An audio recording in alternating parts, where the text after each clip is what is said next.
વડોદરામાં આજવા રોડ પરના સંગીની ફાઉન્ડેશન સંસ્થા દ્વારા જરૂરિયાતમંદ બાળકોને નોટબુકનું વિતરણ કરવામાં આવ્યું।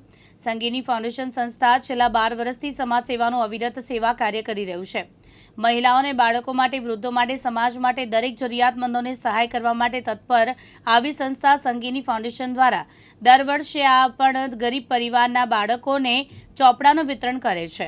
हमारी संस्था है संगीनी फाउंडेशन, जो पिछले 12 वर्षों से यहाँ वडोदरा में जो ग्रामीण महिलाएं हैं, शहरी स्लम विस्तार की महिलाएं हैं, बच्चे हैं जो रास्ते पे रहते हैं या स्लम विस्तारों में रहते हैं, उनके लिए हम लोग कार्य करते आए हैं।